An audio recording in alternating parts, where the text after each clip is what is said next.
Good evening, ma'am.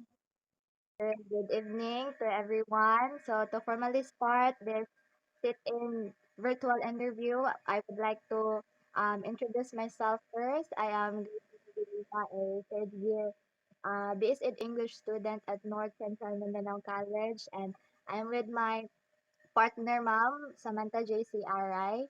So, we would also like to say thank you for giving us the opportunity nga ma-interview ka, ma'am. So, well, dili na lang siguro na 'to ni Bigayon, and actually, ma'am, it's just all about your experience as an educator sa pila ka years ng mga pagtudlo. So, our first question would be, wait lang, ma'am, ha? Wala, sige. Sige, our first question is, what experiences have you had what experiences have you had in helping students understand the roles and responsibilities as members of a global community? A math teacher because I'm teaching music, arts, PE, and health. Per experience that I had influenced now my students to a certain role in the community. There are times when I taught health and I brought my whole class to a certain barangay to lecture on reproductive health to mothers. So I guess they have internalized the value of uh, knowledge to to teach also or to share their knowledge on family planning, ano. And then in physical education, we have our topics on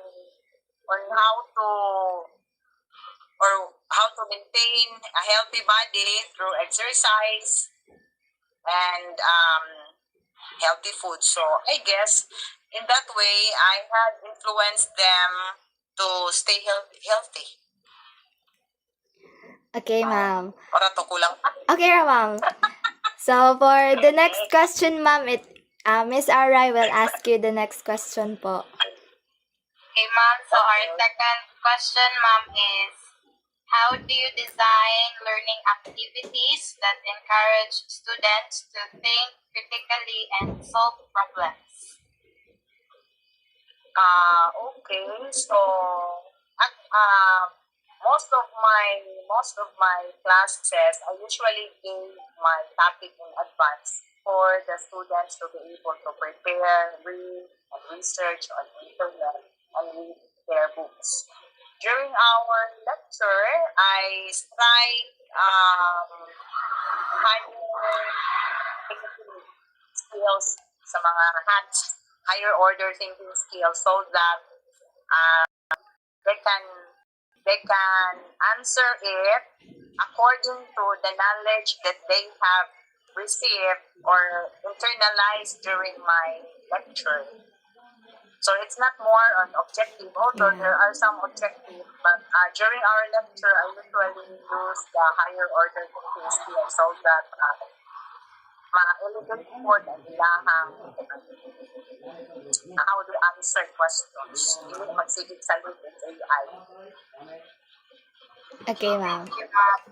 Okay, ma'am, for the next question po is, what strategies do you use to consider students' interests, abilities, and learning styles in your lessons? Strategies. Most of the time, naman dyan may activities, no? It could be group or it could be individual. So, when group, collaborative man din ang groupings. And I usually use differentiated instruction to cater the needs and the diversity of the learners. Okay? There are learners who cannot perform in dancing but good in singing. There are also those who can speak fluently in English. So that is why they are being improved according to their skills and capabilities. Ayan. Okay, ma'am. Next question will be asked again by Miss Aray po. Okay. Our fourth question, ma'am, is how do you manage your teaching responsibilities while finding time to improve your skills as an educator? Okay, when I'm in school, I am a teacher. But when I enroll my master's degree, I am a student. And to improve myself as an educator, I have to attend trainings.